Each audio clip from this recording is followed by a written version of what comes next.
નમસ્કાર પ્રણામ મિત્રો, જય માતાજી, જય શ્રી કૃષ્ણ મિત્રો. ચાલો શરૂ કરીએ આજની વાત. સાંજના 6:30 વાગ્યા છે. રીમાને લોહીની ઉલટીઓ થઈ રહી છે. રીમાના પપ્પા પ્રદીપ રીમાની હાલત જોઈને એકદમ ગભરાઈ જાય છે.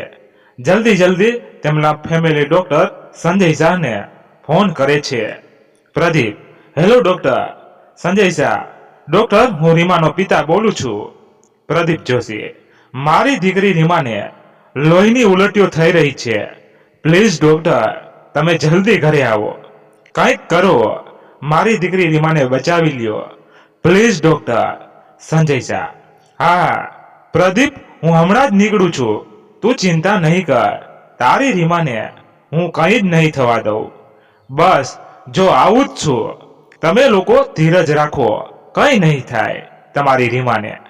રીમા પ્રદીપ અને અંજના ની એક લાડકી દીકરી.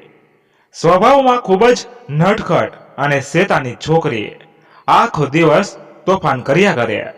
રીમાની મમ્મી અંજના તેના ભણવા બાબતે કાયમ ફરિયાદ કરતી રહેતી. પ્રદીપ જ્યારે પણ ઓફિસથી આવે એટલે અંજના દીકરીના કારનામાં કહી સંભળાવે. આખો દિવસ ધમાલ મસ્તી. છતાં પણ જો રીમા એક દિવસ પણ ઘરથી ક્યાંય દૂર પિકનિક પર ક્યાંય ગઈ હોય તો અંજનાને આખું ઘર જાણે ખાવા દોડે. રીમા વગરનું ઘર સાવ સૂનું પડી જતું. ને આજે કર્મની કઠણાઈ તો જુઓ. 12 વર્ષની કુમળી રીમા આજે જિંદગીને મોત વચ્ચે ઝોલા ખાઈ રહી છે.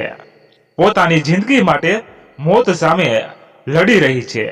એક દિવસ રીમાની સ્કૂલમાંથી એના મેડમનો ફોન આવે છે અને કહે છે કે હેલો પ્રદીપભાઈ, તમારી રીમાને ખૂબ જ તાવ આવે છે.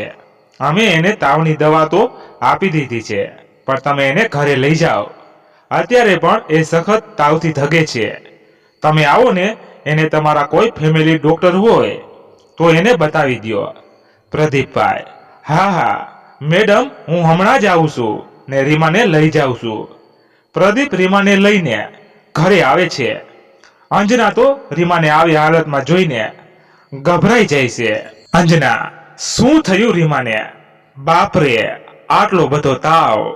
સવારે ઘરેથી નીકળી ત્યારે તો કંઈ જ નહોતું, અચાનક આટલો બધો તાવ કેમ? પ્રદીપ: તું ચિંતા નહીં કર અંજના, હું હમણાં જ રીમાને આપણા ફેમિલી ડોક્ટર સંજય શાહને ત્યાં લઈ જાઉં છું. હમણાં મારી દીકરી પેલાની જેમ તોફાન મસ્તી કરતી થઈ જશે, જોજે તું. અંજના: હા ચાલો, હું પણ તમારી સાથે આવું છું. અંજના અને પ્રદીપ રીમાને તેમના ફેમિલી ડોક્ટર સંજય શાહ પાસે લઈ જાય છે. ડોક્ટર સંજય શાહ રીમાને તપાસવા કહે છે કે પ્રદીપ, આપણે રીમાના થોડા ઘણા રિપોર્ટ કરાવી લઈએ. આટલો સખત તાવ છે એટલે આપણે જરા પણ ટાઈમ બગાડવા કરતા થોડાક રિપોર્ટ કરાવી લઈએ, જેથી ખબર પડે કે આ તાવ શેના કારણે આવ્યો છે. અત્યારે તો હું એક ઇન્જેક્શન આપી દઉં છું, જેથી તાવમાં રાહત થઈ જશે. પ્રદીપ અને અંજના રીમાના રિપોર્ટ માટે લેબમાં જાય છે ને લોહીના સેમ્પલ આપીને ઘરે જાય છે. ઘરે જઈને પણ રીમાને તાવમાં કંઈ ખાસ રાહત નથી મળતી. તાવ વારે ઘડી ચડ ઉતર થયા જ રાખે છે. પ્રદીપને અંજના દીકરીની સેવામાં આખી રાત એની પાસે જાગે છે. બીજે દિવસે સાંજે રીમાના રિપોર્ટ ડોક્ટર સંજય શાહના હાથમાં આવે છે ને રિપોર્ટ જોઈને ડોક્ટર પ્રદીપને ફોન કરે છે.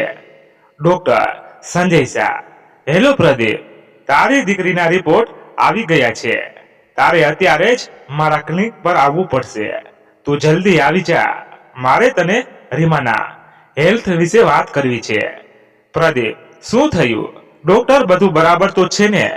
રિપોર્ટમાં ડોક્ટર સંજય શાહ: તું મારી ક્લિનિક પર આવ, હું તને બધું જણાવું છું. પ્રદીપ: ઓકે, તો હમણાં જ હું અંજનાને લઈને મારી ક્લિનિક પર આવું છું. ડોક્ટર સંજય શાહ: અરે ના પ્રદીપ, તું અંજનાને લઈને ના આવ, તો તું એકલો જ આવજે. પ્લીઝ પ્રદીપ. હા ઓકે, હું હમણાં જ આવું છું. પ્રદીપ જલ્દીથી ડોક્ટર સંજય શાહના ક્લિનિક પર પહોંચી જાય છે ને ત્યાં જઈને તરત જ પોતાની દીકરીના રિપોર્ટ વિશે પૂછે છે. પ્રદીપ: હા ડોક્ટર બોલો, તમારે શું કહેવું હતું મને રિપોર્ટ વિશે? બધું બરાબર તો છે ને રિપોર્ટમાં? ડોક્ટર સંજય શાહ: જો પ્રદીપ, વાત થોડી ગંભીર છે. તારી દીકરીને બ્લડ કેન્સર છે. આટલું સાંભળતા જ પ્રદીપને એકદમ ધ્રાસકો લાગે છે ને એકદમ જ ઉશ્કેરાઈને ગુસ્સાથી ડોક્ટર સંજયને કહે છે: પ્રદીપ, શું વાત કરો છો તમે? મારી દીકરીને બ્લડ કેન્સર કેવી રીતે થઈ શકે? તમારી કોઈ ભૂલ થાય છે ડોક્ટર સાહેબ.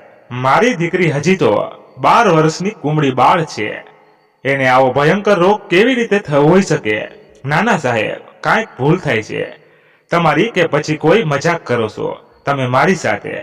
ડોક્ટર સંજય શાહ: પ્રદીપ, આવી મજાક હું શું કામ કરું તારી સાથે? હું સમજુ છું તારી વેદનાને, પણ આ હકીકત છે. તારી દીકરીના રિપોર્ટમાં ચોખ્ખું લખ્યું છે કે એને બ્લડ કેન્સર છે. પ્રદીપ એકદમ હતાશ થઈને: ડોક્ટર, મારી દીકરી બચી તો જશે ને? એને કંઈ થશે તો નહીં ને? હું અંજનાને શું કહીશ? અંજના તો આ ખબર સાંભળીને ભાંગી પડશે. ડોક્ટર સાહેબ, તમને તો ખબર જ છે ને, રીમા અમારી એકની એક જ દીકરી છે. કેટલી બધી માનતા બાધા કર્યા પછી 10 વર્ષે અમારી ઘરે પારણું બંધાયું હતું ને રીમાએ અમારા એકમાત્ર સંતાન રૂપે જન્મ લીધો. હવે એને કઈ થઈ જશે તો અમારું કોણ? પ્લીઝ ડોક્ટર, કંઈક કરો, પણ રીમાને બચાવી લ્યો પ્લીઝ. ડોક્ટર સંજય શાહ: હા પ્રદીપ, હું સમજુ છું. તું હિંમત રાખ, આપણે રીમાને કંઈ જ નહીં થવા દઈએ. આપણે જેમ બને તેમ એને ટ્રીટમેન્ટ ચાલુ કરી દઈએ. એના માટે રીમાને કેન્સર હોસ્પિટલમાં એડમિટ કરવી પડશે, જેથી કરીને આપણે બીજા પણ રિપોર્ટ કાઢી શકીએ અને ખબર પડે કે આ કેન્સર કયા સ્ટેજ સુધી પહોંચ્યું છે, જેથી કરીને આપણે રીમાની સારવાર જલ્દીથી ચાલુ કરી શકીએ. પ્રદીપ: કેન્સર હોસ્પિટલમાં એડમિટ કરવી પડશે? ના ના ડોક્ટર, હું મારી રીમાને ઘરે જ ટ્રીટમેન્ટ કરાવીશ. હું મારી રીમાને સારવાર કરવામાં કોઈ કસર નહીં છોડું. ડોક્ટર: ગમે તેટલા રૂપિયા થઈ જાય, હું મારી જાતને પણ વેચી નાખીશ, પણ મારી દીકરીને કંઈ નહીં થવા દઉં. ડોક્ટર સંજય શાહ: હા પ્રદીપ, કંઈ જ નહીં થાય તારી રીમાને. આપણે બનતા બધા જ પ્રયત્ન કરશું. બસ તું થોડી હિંમત રાખજે ને. હા રીમા, ની સાથે તારે અંજનાને પણ સંભાળવી પડશે. તું તો જાણે છે ને કે એક માનું દિલ કેવું હોય છે. પોતાની ફૂલ જેવી દીકરી પર આવો મોટો કાળો કેર એ સહન નહીં કરી શકે.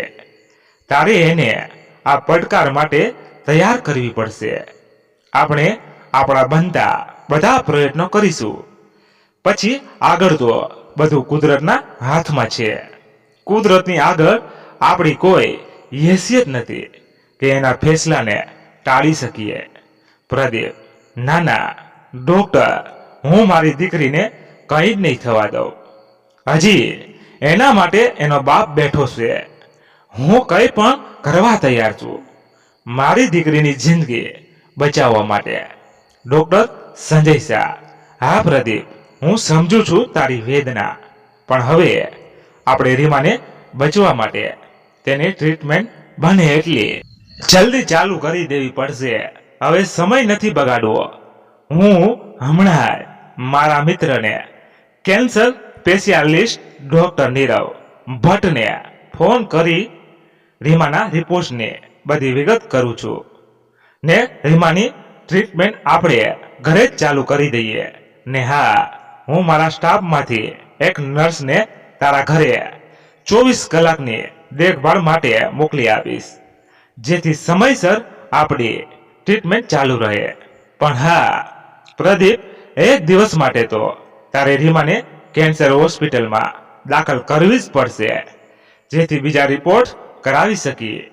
પ્રદીપ: ઓકે ડોક્ટર, હું અત્યારે ઘરે જઈને અંજનાને વાત કરું છું ને રીમાને લઈને કેન્સર હોસ્પિટલમાં દાખલ કરી દે.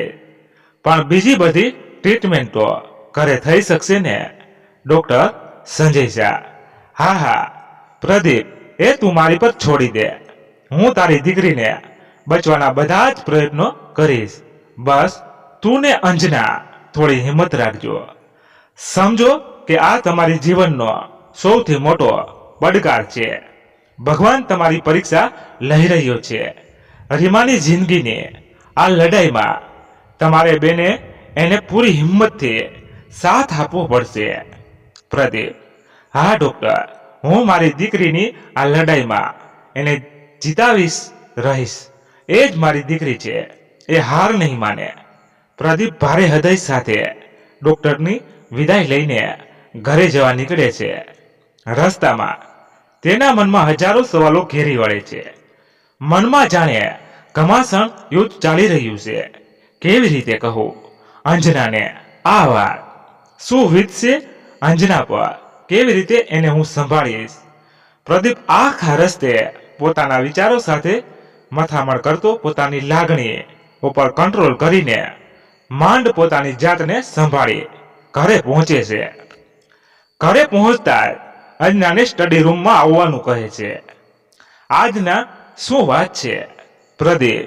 કેમ મને સ્ટડી રૂમમાં બોલાવી? અને આ શું? કેમ તમારું મોઢું ઉતરેલું છે? કંઈ થયું છે કે શું? તમે કઈ ટેન્શનમાં છો? કંઈ થયું છે? અરે હા, તમે તો રીમાના રિપોર્ટ લેવા ગયા હતા ને? શું આવ્યું રિપોર્ટમાં? પ્રદીપનું મન એકદમ જ લાગણીથી ભરાઈ આવે છે. પ્રદીપ કંઈ બોલે છે પહેલા જ તેની આંખોમાંથી આંસુ વહેવા લાગે છે. એના દિલ પર જાણે કોઈએ મોટો પથ્થર મૂકી દીધો હોય એટલું ભાર આ વાતનું લાગી રહ્યું હતું. અંજના: અરે પ્રદીપ, શું થયું? તમે આમ રડો છો કેમ? શું થયું છે? કાંઈક બોલો તો ખરા. પ્રદીપ કેમ આમ ચૂપ છો તમે? પ્રદીપ પ્લીઝ કંઈક બોલો. તમને આમ આવી હાલતમાં જોઈને મારા હૃદયના ધબકારા વધી ગયા છે. કંઈક તો બોલો પ્લીઝ. રિપોર્ટમાં બધું બરાબર તો છે ને? પ્રદીપ રડતા અવાજે: કાંઈ જ બરાબર નથી અંજના. આપણી દીકરી પર, મારી પરી પર બહુ મોટી મુસીબત આવી પડી છે. રીમાને બ્લડ કેન્સર છે. અંજના એકદમ આઘાત સાથે: શું બકવાસ કરો છો તમે? એવું હોય ના શકે. મારી રીમા તો હજી નાની બાળ છે. એને ખાલી એક સામાન્ય તાવ આવ્યો છે. તમને જરૂરી કોઈ ગેરસમજ થઈ છે. પ્રદીપ: કાશ કે એવું જ હોય. આ મારી કોઈ ગેરસમજ જ હોય. કયો બાપ પોતાની દીકરીનું આવું દર્દ જોઈ શકે? મને પણ આઘાત લાગ્યો હતો જ્યારે ડોક્ટર સંજયે મને આ વાત કહી. મારું હૃદય એક ધબકારો ચૂકી ગયું હતું આ વાત સાંભળીને. અંજના: નાના પ્રદીપ, પ્લીઝ કહી દો કે તમે ખોટું બોલો છો. એવું બની જ ના શકે. હજી તો મારી દીકરીએ આ દુનિયામાં જોયું જ શું છે? હજી તો એ માસૂમ બાળકી છે. આ રિપોર્ટ ખોટા છે. ડોક્ટર સંજય પણ ખોટું બોલે છે. આપણે એને બીજા ડોક્ટર પાસે લઈ જઈશું. ફરી બધી તપાસ કરાવીશું. પણ કહી દો કે આ ખોટું છે. પ્રદીપ: હા, હું પણ એવું જ વિચારતો હતો કે ડોક્ટર સંજય ખોટું બોલે છે. કદાચ એ કોઈ મજાક કરે છે. મજાક ડોક્ટર સંજય નહીં, પરંતુ આપણી કિસ્મતે આપણી ઠેકડી ઉડાડી છે. જે સંતાનને પામવા માટે આપણે આટલું સહન કર્યું છે, હવે એ સંતાન માટે આપણી કિસ્મત આપણને અજમાવી રહી છે. તું જોઈ લે આ રિપોર્ટ્સ. અંજના રિપોર્ટ જોઈને એકદમ જ ભાંગી પડે છે. તે અર્ધ બેહોશીની હાલતમાં ઢળી પડે છે. પ્રદીપ અંજનાને સંભાળતા: પ્લીઝ અંજના, પ્લીઝ સંભાળ તું તારી જાતને. આપણે આપણી દીકરીની જિંદગીની લડાઈમાં એનો સાથ આપવાનો છે. આપણે હિંમત રાખવી જ પડશે. હું સમજુ છું કે એક મા માટે આ સહેલું નથી કે પોતાના સંતાનને મોત સામે લડતા જોઈ શકે, પરંતુ તું આમ ભાંગી પડીશ તો હું રીમાને કેમ સંભાળીશ? અંજના, રીમા આપણી દીકરી છે, એમાં આમ જિંદગીથી હાર નહીં માને. હું રીમાને કાંઈ જ નહીં થવા દઉં. તું વિશ્વાસ રાખ મારા ઉપર, હું એનો બાપ છું. આપણે એની ટ્રીટમેન્ટમાં કોઈ જ કસર નહીં છોડીએ, પછી ભલે ને ગમે તે કિંમત ચૂકવવી પડે. ડોક્ટર સંજયે રીમાને એક દિવસ કેન્સરની હોસ્પિટલમાં એડમિટ થવાનું કહ્યું છે, જેથી કેન્સરની આગળ તપાસ થઈ શકે. અને મેં ડોક્ટર સંજયને કહ્યું છે કે બાકી બધી ટ્રીટમેન્ટ ઘરે કરશે. આપણે આપણી રીમાને કાંઈ નહીં થવા દઈએ. અંજના પ્રદીપને બેટીને રડવા લાગે છે. બસ એક જ વાત કહે છે કે પ્લીઝ પ્રદીપ, મારી દીકરીને બચાવી લ્યો પ્લીઝ. બીજા દિવસે પ્રદીપ અને અંજના રીમાને ડોક્ટરની સલાહ મુજબ કેન્સર હોસ્પિટલમાં એડમિટ કરી દે છે. ત્યાં રીમાની આગળ તપાસ કરવામાં આવે છે. રીમા આ બધી વાતથી સાવ અજાણ હોય છે. રીમા ખૂબ જ માસૂમથી પૂછે છે કે મમ્મી પપ્પા શું થયું છે? તમે મને અહીંયા શું કામ લઈ આવ્યા? અંજના અને પ્રદીપ એકબીજા સામે જોઈને મૂંઝાઈ જાય છે કે પોતાની દીકરીના કર્મની કઠણાઈની વાત કઈ રીતે કહે. રીમા હજી તો માસૂમ બાળ છે, એને આવા ભયંકર રોગ વિશે શું ખબર હોય? એટલામાં ડોક્ટર સંજય ત્યાં આવી જાય છે ને આખી વાત એ પોતાના હાથમાં લેતા રીમાને સમજાવે છે કે જો દીકરા, તારી સ્કૂલમાંથી જ અમને કહેવામાં આવ્યું છે કે દરેક વિદ્યાર્થીની તપાસ કરવાનું. બસ જો તારા થોડા રિપોર્ટ થઈ જાય પછી પાછું તારે તારા ઘરે જ જતા રહેવાનું છે. રીમા એ ડોક્ટર અંકલની વાતમાં હા જરૂરી મેળવી, પણ એણે અત્યાર સુધીમાં એના મમ્મી પપ્પાના આટલા વ્યાકુળ ચહેરા ક્યારેય જોયા નહોતા. ડોક્ટરો સતત એની આસપાસ દોડાદોડી કરી રહ્યા હતા. રીમાના મસ્તિષ્કમાં નવા પ્રશ્નોના વિચાર વમળો સર્જન કરી રહ્યા હતા. તેને જ્યાં સુધી ખબર હતી ત્યાં સુધી જ્યારે પણ સ્કૂલમાં તપાસ કાર્યક્રમ હોય ત્યારે ડોક્ટર સ્કૂલમાં તપાસ કરવા આવતા. ક્યારેક કોઈ વિદ્યાર્થીને હોસ્પિટલ લઈ જવામાં નહોતો આવતો. એટલી પણ એ અણસમજુ નહોતી કે આવી પરિસ્થિતિને પારખી ના શકે. છતાં પણ રીમા આ બધું શાંતિથી જોઈ રહી હતી. બધી તપાસ કરાવ્યા બાદ પ્રદીપ અને અંજના રીમાને લઈને ઘરે પહોંચ્યા. પ્રદીપ જ્યારે પણ ઉદાસ હોય ત્યારે પોતાના સ્ટડી રૂમમાં કલાકો સુધી એકલો બેસી રહેતો. આજે પણ તે ઘરે પહોંચીને સીધો સ્ટડી રૂમમાં ગયો. અંજના પણ તેને સાંત્વના આપતા તેના માટે કોફી લઈને સ્ટડી રૂમમાં જાય છે. અંજના પ્રદીપને કોફી આપતા કહે છે, પ્રદીપ, તમે સવારથી કંઈ જ ખાધું પણ નથી, લ્યો આ થોડી કોફી પી લ્યો. પ્રદીપ, તે પણ કંઈ જ નથી ખાધું, આ કોફી તું જ પી લે. મને અત્યારે જરા પણ મૂડ નથી, તું બસ મારી બાજુમાં બેસ થોડી વાર. પ્રદીપ થોડી વાર અંજનાનો હાથ પકડીને વિચારોમાં ખોયેલો રહે છે. પછી જાણે કંઈ યાદ આવતા કહે છે, અંજના, તને યાદ છે મારી બાઈએ આપણા સંતાન માટે વૈષ્ણવ દેવીની માનતા માની હતી. પછી જ્યારે રીમાનો જન્મ થયો ત્યારે મારી બાઈએ આખા ગામમાં મારી ઘરે લક્ષ્મીજી પધાર્યા છે એવા હર્ષ ઉલ્લાસથી આખા ગામમાં પેંડા વેચ્યા હતા. મારી બાને મન દીકરો કે દીકરી બંને એક જ સમાન હતા. તને યાદ છે જ્યારે તું પ્રેગ્નેન્ટ હતી ત્યારે તું ઘણીવાર મૂંઝાઈને બાને એવો પ્રશ્ન પૂછી લેતી કે બા, મને દીકરી થશે તો? ત્યારે જ બા કહેતા કે એમાં શું થઈ ગયું, દીકરી આવે તો દીકરો આવે કે દીકરી, હું તો ખુશ છું કે તમને બંનેને મા બાપ કહેનારું કોઈ આવી રહ્યું છે. હું તો ખુશ છું કે આ ઘરમાં હવે કોઈની કિલકારીઓ સંભળાશે. આ ઘરમાં પાપા પગલી કરનારું કોઈ આવી રહ્યું છે. પછી એ દીકરો હોય કે દીકરી, શું ફેર પડે છે? અંજના: હા પ્રદીપ. બાને મન રીમા ખૂબ વહાલી હતી. રીમાને પણ બા પ્રત્યે ખૂબ જ લાગણી હતી. રીમા 5 વર્ષની હતી જ્યારે બાએ આ દુનિયામાંથી વિદાય લીધી. રીમાએ પહેલો શબ્દ બા જ ઉચ્ચાર્યો હતો. પ્રદીપ: હા, તને યાદ છે, આપણે બાધા પૂરી કરવા રીમાને લઈને વૈષ્ણોદેવી ગયા હતા. ત્યાં પણ મારી માતા રાણીએ આપણી ખૂબ જ પરીક્ષા લીધી હતી. રીમાને આખા રસ્તે તાવ આવ્યો હતો.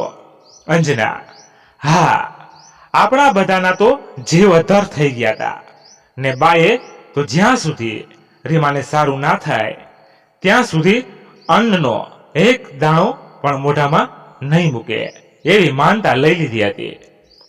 પ્રદીપ: આને આપણે વૈષ્ણોદેવી પહોંચ્યા પછી જ રીમાનો તાવ ઉતર્યો ને પછી જ બાએ અન્ન ગ્રહણ કર્યું હતું.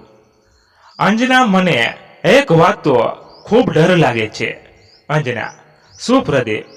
પ્રદીપ: તને યાદ છે, એક વખત રીમાની સ્કૂલમાં એક છોકરાએ શરારતમાં રીમાના વાળમાં ચ્યુઇંગમ લગાવી દીધી હતી અને એ ચ્યુઇંગમ નહીં નીકળતા રીમાને એટલા વાળ કાપવાનું કહ્યું હતું ને રીમાએ પોતાના વાળ કાપવાની ના પાડી દીધી હતી. જ્યારે તું એના વાળ કાપવા ગઈ ત્યારે એ બાથરૂમમાં છુપાઈને બેસી ગઈ. અંજના: હા પ્રદીપ, રીમાને એના વાળ ખૂબ જ પ્રિય છે. વાળમાં નવી નવી હેરસ્ટાઇલ કરવી એને ખૂબ જ પસંદ છે. હા, ને ડોક્ટર સંજય કહે છે કે કેન્સરની ટ્રીટમેન્ટમાં પેશન્ટના વાળ જતા રહે છે ને એટલે જ મેં નક્કી કર્યું છે કે જો રીમાના વાળ જતા રહેશે તો હું પણ મારા વાળનો ત્યાગ કરીશ ને જ્યાં સુધી રીમાને સારું ના થાય ત્યાં સુધી હું એમ જ રહીશ. આ સાંભળીને આજના પ્રદીપ સામે જોતી જ રહી જાય છે. એની આંખમાંથી આંસુની ધારા વહેવા લાગે છે. પ્રદીપ તેના આંસુ લૂછતા કહે છે કે હા અંજના, હું મારી દીકરી માટે જેટલું કરું એટલું ઓછું જ છે. મારી દીકરી જ મારું નસીબ છે. મારી પાસે જે કંઈ છે એના નસીબથી જ મને મળ્યું છે. રીનાના જન્મ પહેલા મારી પાસે ગામમાં નાનું એવું ઘર સિવાય કાંઈ જ ન હતું. આજે આટલી સંપત્તિનો હું માલિક છું એ મારી દીકરીના નસીબથી જ છે. કોઈએ સાચું જ કહ્યું છે કે બાપના નસીબથી દીકરી નથી, પણ દીકરીના નસીબથી બાપ રાજ કરે છે.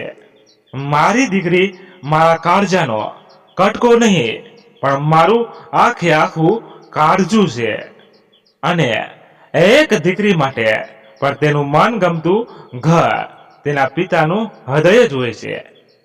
પ્રદીપને અંજના રીમાની ચીસ સાંભળીને રીમાની રૂમ તરફ દોડી જાય છે ને જુએ છે તો રીમા પલંગ પરથી નીચે પડી હોય છે.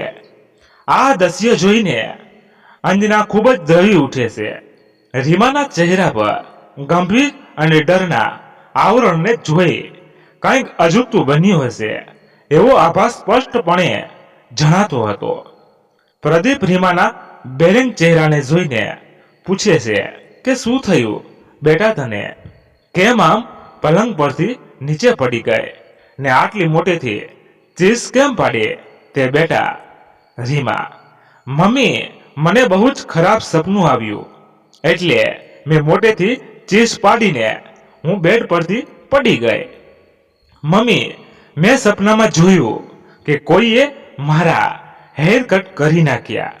આ સાંભળતા પ્રદીપ અને અંજનાના પગ તળિયેથી જમીન ખસી જાય છે. બંને એકબીજા સામે જોઈને હેરાન થઈ જાય છે. બંનેનું હૃદય એક ધબકારો ચૂકી જાય છે. કહેવાય છે ને, બાળક એ ભગવાનનું સ્વરૂપ હોય છે.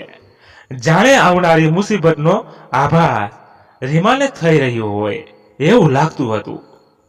અંજના તો રીમાને ગળે વળગીને રડી જ પડી. એનું આકન જોઈને રીમા પર ગભરાઈ જાય છે ને પૂછવા લાગે છે કે મમ્મી, તું કેમ આટલું બધું રડે છે? ડેડી, શું થયું? મમ્મીને અચાનક આટલું બધું કેમ રડવા લાગી? મને તો ખાલી સપનું જ આવ્યું છે. પ્રદીપ: હા બેટા, તારી મમ્મીને આજે બા યાદ આવી ગયા છે. અમે હમણાં બાની જ વાતો કરતા હતા એટલે એમને યાદ કરીને રડી પડી. રીમા: ઓહ બા, મમ્મી તું જ કહેતી હતી ને કે બા ભગવાન પાસે બેસીને આપણી રક્ષા કરે છે, તો પછી શું કામ આટલું રડે છે? બાને ખબર પડશે કે તું આટલું રડતી હતી તો બા મને વળશે. એમને એવું લાગશે કે હું તોફાન મસ્તી કરતી હતી એટલે તું રડે છે.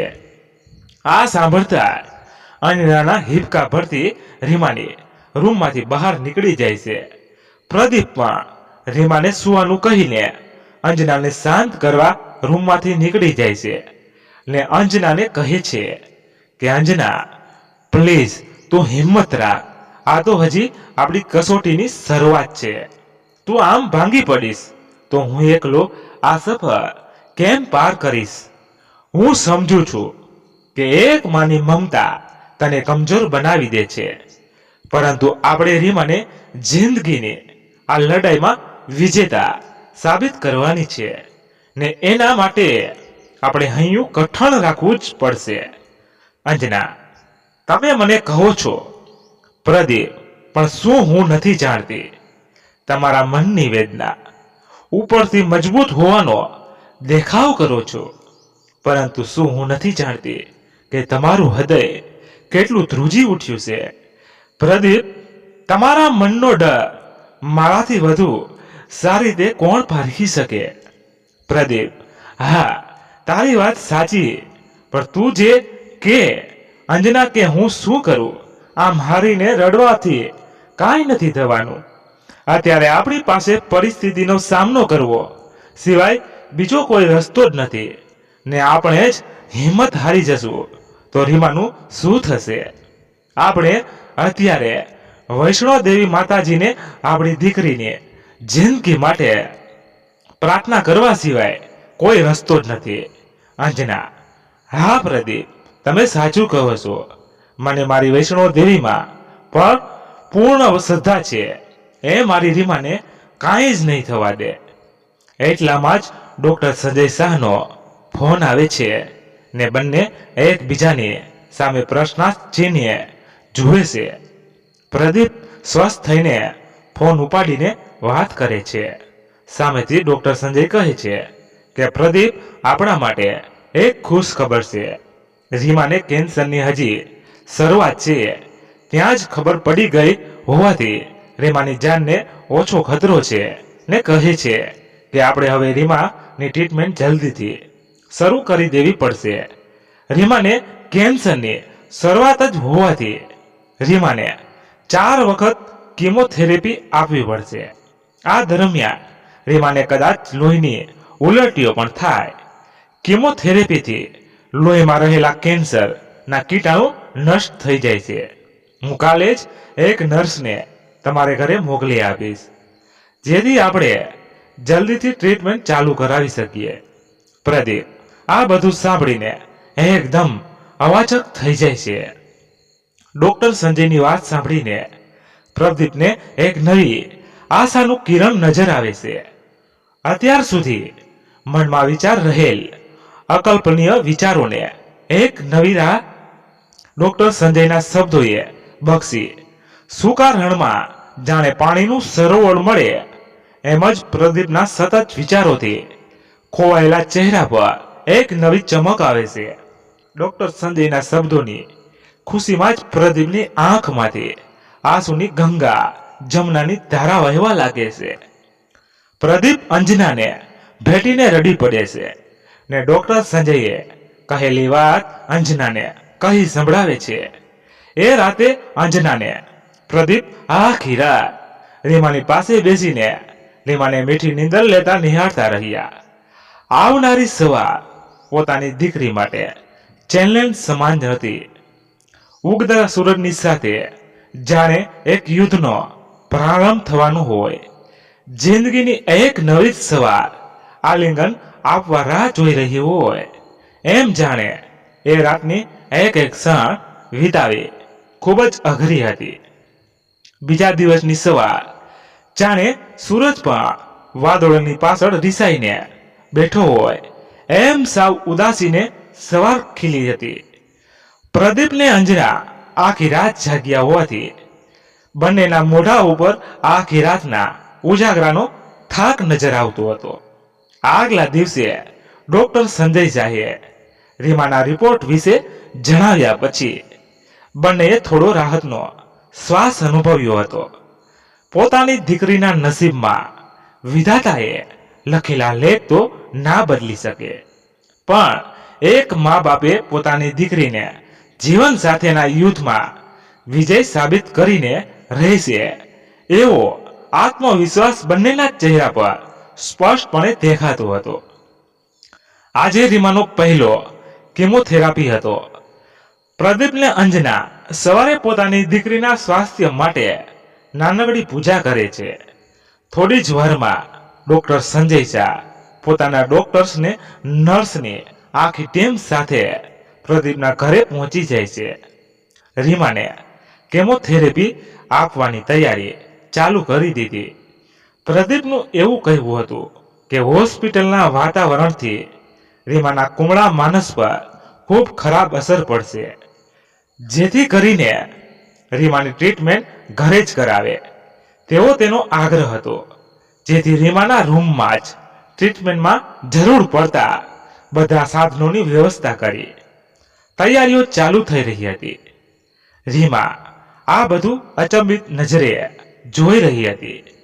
પ્રદીપને અંજના પણ આ બધું નિસહાય થઈને જોઈ રહ્યા હતા. એટલામાં ડોક્ટર સંજય રીમાને એક ઇન્જેક્શન આપવા માટેની તેની પાસે આવે છે. રીમા અને અચાનક ડોક્ટર સંજયના હાથમાં ઇન્જેક્શન જોઈને બૂમાબૂમ કરવા લાગે છે ને અંજના રીમાને સમજાવવાની કોશિશ કરે છે. જો બેટા, ડોક્ટર અંકલ તને કંઈ નહીં કરે, એક નાનકડું ઇન્જેક્શન લેવાનું છે. તું તો મારી ડાહી દીકરી છે ને. રીમા પણ મમ્મી, મને શું થયું છે? મને ઇન્જેક્શન શા માટે આપો છો? એ તો કહો, આ બધું શું છે? ડોક્ટર અંકલ શું કામ અહીંયા આવ્યા છે ને આ બધા સાધનો શેના માટે છે?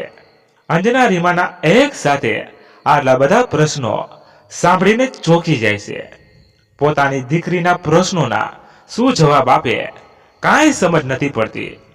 તરત જ પ્રદીપ અંજના પાસે આવીને તેના ખંભા પર હાથ મૂકીને કહે છે કે હવે રીમાને સત્યની નજીક લઈ જવી પડશે, તો જ એ આ દર્દને સહન કરી શકશે. હવે ખોટું બોલવાથી કે સત્ય છુપાવવાનો કોઈ અર્થ નથી. સત્ય છુપાવવું એનો મતલબ એવો થાય કે આપણે એની સાથે છલ કરી રહ્યા છીએ. રીમાને આ જંગમાં જીતવી હોય તો એને સત્યની નજીક લઈ જ જવી પડશે. પ્રદીપ રીમાને પાછી બેસાડીને કહે છે કે બેટા, તને એક કેન્સર નામની બીમારી થઈ છે, જેમાં લોહીમાં કીટાણુ ભળી જાય છે. ડોક્ટર અંકલ તારી ટ્રીટમેન્ટ કરવા આવ્યા છે, જેથી તું જલ્દીથી સાજી થઈ જાય. પહેલાની જેમ ખૂબ મસ્તી ને તોફાન કરવા લાગે. તને જે હમણાંથી રમતી વખતે થાકને શ્વાસ ફૂલવાની તકલીફ થતી હતી એ પણ નહીં થાય. એટલે હવે તું મારી ડાહી દીકરી થઈને ડોક્ટર અંકલ જેમ કહે એમ કરજે. ખૂબ પ્રેમથી પ્રદીપ રીમાને સમજાવે છે. રીમા પણ પપ્પા, મને કંઈ થશે તો નહીં ને? મને બહુ જ ડર લાગે છે. પ્રદીપ ના બેટા, તને કાંઈ નહીં થાય. તારો બાપ છે તો ખરી તારી સાથે. તું તો મારા કાળજાનો કટકો છે. મારી દીકરી, હું તને કંઈ નહીં થવા દઉં. દીકરા, એમ કહેતા જ પ્રદીપના આંખમાંથી આંસુ વહેવા લાગે છે. રીમા પ્રદીપના આંસુ જોઈને થોડી વાર માટે હેરાન થઈ જાય છે, પરંતુ કહે છે ને કે દીકરી એટલે સમજણનું સરોવર. પોતાના પિતાની વેદનાને પારખી ગઈ હોય એમ તેના મીઠા મધુર સ્વરથી પોતાના પિતાના આંસુ લૂછતા કહે છે કે પપ્પા, તમે ચિંતા નહીં કરો, હું ડોક્ટર અંકલ કહેશે એમ જ કરીશ. હું જલ્દીથી સાજી થઈ જઈશ. પણ તમે બંને મને એક પ્રોમિસ કરો કે તમે ને મમ્મી આમ રડશો નહીં. તમે જ કહો છો ને હું તમારી બહાદુર દીકરી છું, તો પછી મને કાંઈ જ નહીં થાય. હું ઇન્જેક્શન પણ લઈ લઈશ. પ્રદીપને અંજના પોતાની દીકરીના કહે સાંભળીને તેને ભેટીને ખૂબ વહાલ વરસાવે છે. કોઈએ સાચું જ કહ્યું છે કે જેની એક મીઠી મુસ્કાનથી પિતાના આખા દિવસનો થાક અને કંટાળો દૂર થઈ જાય છે, એનું નામ જ દીકરી. એમ પોતાની દીકરીના કહેલા શબ્દોથી પ્રદીપના મનનો ભાર હળવો થઈ જાય છે. પ્રદીપના ચહેરા પર આત્મવિશ્વાસની જ્યોત પ્રગટે છે. કહેવાય છે ને કે દીકરી વગરના ઘરમાં એક અજબ પ્રકારનો ખાલીપો અનુભવાય છે. જે ઘરમાં દીકરી હોય તે ઘરમાં પ્રેમ, લાગણી અને વાત્સલ્યના ભાવની ભીનાશ સતત મહેસૂસ થાય છે. દીકરી પોતાના સ્વજનોને સુખ આપવા માટે ગમે તેટલું દુઃખ અને તકલીફ સહન કરવા હંમેશા માટે તૈયાર રહે છે. ડોક્ટર સંજયને તેની ટીમ મળીને રીમાની સારવાર શરૂ કરે છે. રીમાની કિમોથેરાપી શરૂ કરે છે. કિમોથેરાપી દરમિયાન શરીરમાં દવાઓ જતી હોવાથી રીમાને આખા શરીરમાં બળતરા ઉપડે છે. શરીરમાં બળતરા થતી હોવાથી રીમા દર્દથી તડપી ઉઠે છે. આ જોઈને પ્રદીપને અંજનાની વેદનાનો કોઈ પાર નથી રહેતો. બંને જણા ચોધાર આંસુએ રડી પડે છે. માંડ રીમાની કિમોથેરાપી પૂરી થાય છે. દવાના અસરના કારણે રીમા ગાઢ નિદ્રામાં આવી જાય છે. અચાનક સાંજના 6:30 વાગ્યે રીમાને એકદમ જ લોહીની ઉલટીઓ થવા લાગે છે. એ જોઈને પ્રદીપ ગભરાઈને ડોક્ટર સંજયને ફોન કરીને આવવાનું કહે છે અને સંજય શાહ રીમાની સારવાર માટે દોડી આવે છે. તપાસ કરતા રીમાની હાલત થોડી ગંભીર જણાતા તેને હોસ્પિટલ લઈ જવાની ભલામણ કરે છે.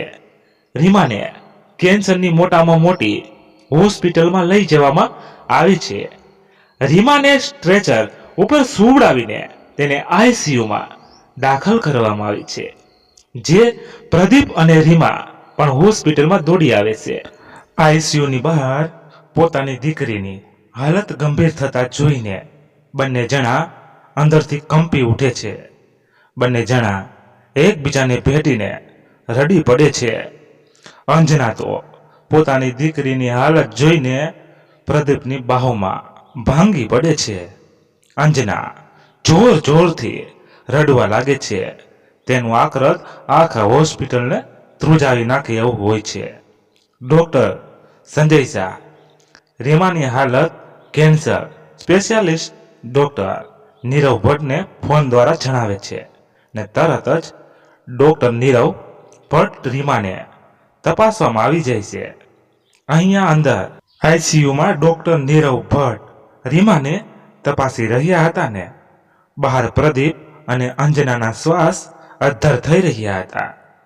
બંનેની આંખો કંઈક આશા સાથે ડોક્ટર નીરવ ભટ્ટને જોઈ રહી હતી. ડોક્ટર નીરવ ભટ્ટ રીમાને તપાસીને બીજા રિપોર્ટ માટે બ્લડના સેમ્પલ લઈને પોતાની કેબિનમાં જાય છે. હોસ્પિટલની એક નર્સ પ્રદીપ અને અંજના પાસે આવીને તેમને ડોક્ટર નીરવની ભટ્ટની કેબિનમાં જવાનું કહે છે. અંજના અને પ્રદીપ ડોક્ટર નીરવ ભટ્ટની કેબિનમાં જાય છે. ડોક્ટર નીરવ ભટ્ટ તેમને બંનેને જોઈને સામે ખુરશી પર બેસવાનું કહે છે અને તેમને બંનેને આશ્વાસન આપતા કહે છે કે રીમાને કોમોથેરાપીના આડઅસરના લીધે લોહીની ઉલટી થઈ છે. કેમોનો ડોઝ ભારે હોવાથી આવું થઈ શકે છે. એટલે આપણે રીમાને 24 કલાક માટે આઈસીયુમાં અમારી દેખરેખ હેઠળ રાખીશું. રીમાના બ્લડ સેમ્પલ દ્વારા બીજા રિપોર્ટ કરાવીશું જેથી આપણને રીમાની હાલત વિશે ખબર પડે. 24 કલાક પછી તમે રીમાને ઘરે લઈ જઈ શકો છો, પરંતુ કેમોથેરાપીના કારણે રીમાની તબિયત ક્યારેય ખરાબ થઈ શકે છે. તેને માથું દુખવાની, પેટમાં બળતરા થાય, તાવ આવે, ક્યારેક એ પૂતળાની જેમ પડી રહે એવી સમસ્યાઓ રહેશે. પરંતુ આ બધી આડઅસરોની વચ્ચે તમારે શક્ય એટલી રીમાને ખુશ રાખવાની છે. પ્રદીપ અને અંજના આ બધું ધ્યાનથી સાંભળી રહ્યા હતા. ડોક્ટર નીરવ ભટ્ટે રીમાને જમવામાં શું આપવું, શું ના આપવું એ પણ વિગતવાર સમજાવ્યું. આ 24 કલાક પ્રદીપ અને અંજના માટે ખૂબ જ કઠિન હતા. આ 24 કલાક દરમિયાન ડોક્ટર અને નર્સ આઈસીયુમાં વારે ઘડીએ સારવાર માટે દોડી જતા. અંજના અને પ્રદીપ આ બધું આશાસ્પદ નજરે જોઈ રહ્યા હતા. 24 કલાક પૂરા થતા રીમાને હોસ્પિટલમાંથી રજા આપી દીધી. અંજના અને પ્રદીપ રીમાને લઈને ઘરે પહોંચ્યા અને ડોક્ટરની સલાહ પ્રમાણે રીમાની દેખરેખ ચાલુ કરી દીધી. એ દિવસે પ્રદીપ રીમાની બાજુમાં બેસીને તેને સુવડાવી રહ્યો હતો. ત્યારે જ અચાનક રીમાએ પ્રદીપને કહ્યું કે પપ્પા, તમને યાદ છે હું સાવ નાની હતી ત્યારે તમે મને બહાદુર પરીઓની કહાની સંભળાવતા હતા. આજે પણ પ્લીઝ ફરી એ પરીઓની કહાની મને સંભળાવો ને. એ દિવસથી પ્રદીપ રોજ રાતે રીમાને બહાદુર પરીઓની કહાની સંભળાવીને સુવડાવતો. રીમાને કોમોની આડઅસરના લીધે ક્યારેક માથું દુખતું તો પ્રદીપ તેનું માથું દબાવી આપતો, તો ક્યારેક તેને પેટમાં બળતરા થતી તો અંજના તેને ફ્રૂટ જ્યુસ બનાવીને પીવડાવતી. ક્યારેક રીમાને સખત તાવ ચડ ઉતર કર્યા કરતો. 15 દિવસના અંતરમાં જ રીમાને બીજો કોમો પણ લેવાનો સમય આવી ગયો. એ દિવસે પણ ડોક્ટર સંજયે રીમાને ઘરે જ કેમોથેરાપી આપી. તેના કારણે રીમા અસહ્ય પીડાને કારણે ખૂબ જ થાક અને બળતરા અનુભવતી હતી. કેમોની આડઅસર તેના શરીર પર સ્પષ્ટપણે જણાતી હતી. તેના ચહેરો ફિક્કો પડી ગયો અને વજન વધવા માંડ્યું હતું. તેના શરીરમાં ઘણી જગ્યાએ કાળા ચકામા પડી રહ્યા હતા. એ દિવસે રાત્રે પણ પ્રદીપ રીમાને બહાદુર પરીઓની કહાની સંભળાવીને સમજાવી રહ્યો હતો કે જો બેટા, તારે પણ આ કેન્સર નામના આ રાક્ષસ સામે લડવાનું છે. કહાનીની બહાદુર પરીની જેમ તારે પણ જીતવાનું છે. તું પણ તો મારી પરી જ છો ને બેટા. રીમા અસહ્ય પીડાને કારણે જવાબમાં હા સિવાય કશું જ બોલી ન શકી. ત્યાં જ રીમા અચાનક જ ઠંડીના કારણે ધ્રુજવા લાગી. પ્રદીપે રીમાને બ્લેન્કેટ ઓઢાડીને તેને સૂવાની કોશિશ કરી. થોડી વાર તેના માથા પર હાથ ફેરવતો રહ્યો. ત્યાં જ અચાનક તેને કંઈક રીમાના વાળમાં અઝૂકતું લાગ્યું. તેને રીમાના વાળમાં હાથ ફેરવીને જોયું તો અચાનક જ તેના વાળનો ગુચ્છો પ્રદીપના હાથમાં આવી ગયો હતો. આ જોઈને પ્રદીપ એકદમ હેબતાઈ ગયો. તેને ખ્યાલ આવી ગયો કે હવે કોમોની આડઅસર એના વાળ ઉપર થવા લાગી છે. હવે ધીમે ધીમે એના વાળ ખરવા લાગશે. ત્યાં જ પ્રદીપને પોતાના લીધેલું વચન યાદ આવે છે કે જો રીમાના વાળ ખરી જશે તો તે પણ તેના વાળનો ત્યાગ કરશે. બીજે દિવસે સવારે પ્રદીપ પોતાના વચન પ્રમાણે પોતાના વાળનો ત્યાગ કરીને આવે છે.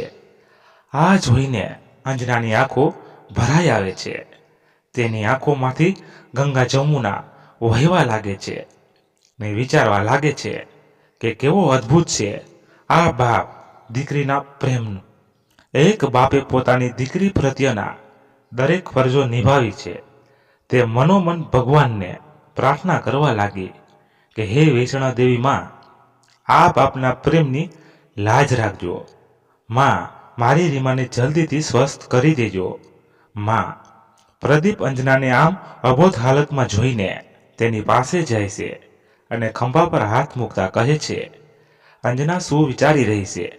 તું અંજના હળવેકથી પોતાના આંસુ લૂછતા, બસ કાંઈ નહીં, તમારા બાપ દીકરીનો પ્રેમ જોઈ રહી છું. પ્રદીપ: હા, બાપ દીકરીનો પ્રેમ તો સમગ્ર વિશ્વમાં અદ્ભુત છે. દરેક બાપને એક દીકરીના પિતા હોવાનો ગર્વ હોય છે. અંજના: પણ તમે રીમામાં હાલતમાં જોઈને ઘણા સવાલો કરશે, ત્યાં શું કહેશો? રીમાને: પ્રદીપ: જે સત્ય છે એ જ, બીજું શું કહેવાનું હોય? એ મારી બહાદુર દીકરી છે. દરેક પરિસ્થિતિનો એકદમ બહાદુરીથી સામનો કરશે. એટલું કહેતા પ્રદીપ રીમાને મળવા એમના રૂમમાં જાય છે. રીમા પ્રદીપને આમ જોઈને એકદમ આશ્ચર્યચકિત નજરે જોઈ રહે છે અને એકદમ હસવા લાગે છે ને કહે છે કે પપ્પા, આ શું કર્યું તમે? કોઈ નવી ફેશન છે કે શું? તમે આવી રીતે નથી સારા લાગતા. તમે મારા પેલા હેરવાળ પપ્પા જ સારા લાગો છો, એકદમ હીરો જેવા. હા હા. પ્રદીપ: હા બેટા, તારી વાત સાચી, પણ જો બેટા, તને તો ખબર છે ને કે તને કેન્સર છે અને કેન્સરની આડઅસરના કારણે થોડા દિવસમાં તારા વાળ પણ ખરી જશે અને તને એકલું ના લાગે એટલે મેં મારા વાળનો ત્યાગ કર્યો છે. પણ તું ચિંતા નહીં કરે. ડોક્ટર અંકલ કહેતા હતા કે તારા વાળ જલ્દી પાછા પણ આવી જશે. આ સાંભળીને રીમા એકદમ ઉદાસ થઈ જાય છે ને રડવા લાગે છે. પ્રદીપ તેને સાંત્વના આપે છે અને પરીઓની કહાની સંભળાવે છે. જોતજોતામાં રીમાને ત્રીજો કોમો પણ આપવામાં આવે છે. ત્રીજા કોમા પછી બ્લડમાં રહેલા કીટાણુની માત્રા ઓછી થતી હોવાથી રીમાની હાલતમાં ઘણો સુધારો આવે છે. પરંતુ કેન્સરની આડઅસર તેના શરીર પર દેખાતી હોય છે. શરીર પર કેટલી જગ્યાએ કાળા ચક્કામાં પડવા, આંખો ઊંડી ઉતરી જવી, ડાર્ક સર્કલ થવા, વાળ ખરી જવા, એવી ઘણી બધી ફરિયાદો રીમાના શરીર પર સ્પષ્ટ દેખાય છે. સારવાર દરમિયાન પ્રદીપને અંજના રીમાને ખુશ રાખવાની ઘણી કોશિશ કરતા. પ્રદીપ રીમા માટે રોજ નવા નવા રમકડાને નવી નવી કહાનીની બુક લઈને આવતો. રીમા પોતાના મનમાં ઉદ્ભવતા અનેક સવાલો પ્રદીપને પૂછવા કરતી. પ્રદીપ પણ તેના દરેક સવાલનો જવાબ ખૂબ પ્રેમથી આપતો. તો ક્યારેક બાપ દીકરી બંને મળીને વિડીયો ગેમ્સ રમતા અને જો રીમા વિડીયો ગેમ્સમાં રીમા હારી જાય તો પ્રદીપથી રીસાઈને બેસી જતી. પ્રદીપ પોતાની હાથે રીમાને ભાવતા વ્યંજન બનાવીને મનાવતો. ક્યારેક રીમાને આખી રાત તાવ રહેતો તો અંજનાને પ્રદીપ આખી રાત દીકરીની સેવામાં જાગતા રહેતા. આમ ને આમ સમય પસાર થઈ રહ્યો હતો ને રીમાને ચોથો કોમો પણ આપી દેવામાં આવ્યો. રીમાને હવે પહેલા કરતાં ઘણું સારું હતું, પરંતુ કોમોની આડઅસર હજી પણ વર્તાતી. આડઅસરના કારણે તેનું શરીર ખૂબ જ કમજોર પડી ગયું હતું. એક દિવસ ડોક્ટર સંજયનો પ્રદીપ પર ફોન આવે છે અને પ્રદીપ અને અંજનાને રીમાને લઈને પોતાની ક્લિનિક પર બોલાવે છે, જેથી રીમાના રિપોર્ટ કરાવીને હાલની પરિસ્થિતિ જાણી શકે.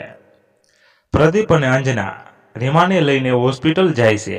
ત્યાં ડોક્ટર સંજય બ્લડના સેમ્પલને લઈને રિપોર્ટ કરાવે છે અને પ્રદીપ અંજનાને પોતાની કેબિનમાં બોલાવે છે. બંને જણા પોતાની દીકરીના સ્વાસ્થ્ય માટે ચિંતિત ચહેરે ડોક્ટર સંજયની કેબિનમાં પ્રવેશે છે. ડોક્ટર સંજય: રીમાની સારવાર માટે થતી બધી ટ્રીટમેન્ટ અહીં પૂરી કરવામાં આવી છે અને તમે બંને માટે ખુશીની એ વાત છે કે હવે રીમાને કેન્સર બાબતે કોઈ ખતરો નથી. એ બાબતે તમે બેફિકર રહો. તમારી રીમા હવે પહેલાની જેમ જ ખેલી કૂદી શકશે. પણ હા, કોમોની આડઅસરોથી થોડી સાવધાની રાખવાની રહેશે. રીમાને ક્યારેક કમજોરી લાગવી, માથું દુખવું એવી ફરિયાદ રહેશે, પરંતુ હવે ચિંતા કરવા જેવું નથી. પ્રદીપ અને અંજના તો જાણે આંખોના આંસુથી જ ડોક્ટરનો આભાર માનતા હોય એમ બંનેની આંખોમાંથી આંસુ વહી રહ્યા હતા. બંને જણા એકબીજાને ભેટીને રડી પડ્યા. દુઃખના આંસુ કરતા આજે સુખના આંસુ વધારે વેગથી વહી રહ્યા હતા. પ્રદીપ માંડ ભાવના પર કાબુ રાખી ડોક્ટરને આટલું જ કહી શક્યો કે સાહેબ, આપનો ખૂબ ખૂબ આભાર. કે અમારી દીકરીને આપે બચાવી લીધી. હું તમારો આ ઉપકાર ક્યારેય પણ નહીં ભૂલું. ડોક્ટર સંજય: અરે એમાં ઉપકાર શેનો? આ તો અમારી ફરજ હતી. આભાર અમારો ના હોય. ભગવાનનો આભાર માનો કે તમારી પ્રાર્થના એણે પૂરી કરી. અંજના: હા ડોક્ટર, મારી વૈષ્ણવ દેવીમાં એ મારી પ્રાર્થના સાંભળી લીધી અને મારી દીકરીને એકદમ સ્વસ્થ કરી દીધી. પ્રદીપ: હા ડોક્ટર, શું હવે અમે રીમાને વૈષ્ણવ દેવીની યાત્રા પર લઈ જઈ શકીએ? અમારે વૈષ્ણવ દેવી માનો આભાર માનવા જવું છે. ડોક્ટર સંજય: હા, તમે રીમાને લઈ જઈ શકો છો, પરંતુ તમારે એની તબિયતનું ધ્યાન રાખવું પડશે. એનું શરીર હજી કમજોર છે, એટલે રસ્તામાં કોઈ તકલીફ ના થાય તેનું ધ્યાન રાખવું પડશે. પ્રદીપ: હા ડોક્ટર, એ હવે મારી જવાબદારી છે. હું મારી દીકરીને ઊંની આંચ પણ નહીં આવવા દઉં. પ્રદીપ અને અંજના માટે પોતાની દીકરીના જીવન સામેની આ લડત ખૂબ જ મુશ્કેલ અને દર્દ ભરેલી હતી. પોતાની દીકરીની જિંદગી માટે તડપી ઉઠેલા મા બાપની પ્રાર્થના ભગવાને સાંભળી લીધી હતી. આજે એ લોકો રીમાના સ્વાસ્થ્યને લઈને ખૂબ જ ખુશ છે અને વૈષ્ણવી દેવીની સુખદ યાત્રા પર નીકળી જાય છે. રીમાની યોગ્ય સારવારના લીધે એ આજે ફરી પહેલાની જેમ સ્વસ્થ દેખાતી હતી. મિત્રો, આજની વાર્તા સમાપ્ત થઈ. તમને કેવી લાગી એ જરૂર જણાવજો અને પસંદ આવી હોય તો લાઈક અને તમારા મિત્રો સાથે શેર જરૂર કરજો. ધન્યવાદ. ફરી મળીએ નવી વાર્તા સાથે. ત્યાં સુધી બધા મસ્ત રહો અને તંદુરસ્ત રહો. જય માતાજી, જય દ્વારકાધીશ. હર હર મહાદેવ મહાદેવ મહાદેવ. જય શ્રી રામ, જય બજરંગ બલી. મિત્રો, આપણે હંમેશા નવી વાર્તાઓ, અલગ અલગ પ્રકારની વાર્તાઓ નવી લાવતા રહી છે. તો જેટલો બને એટલો તમે પણ સપોર્ટ કરતા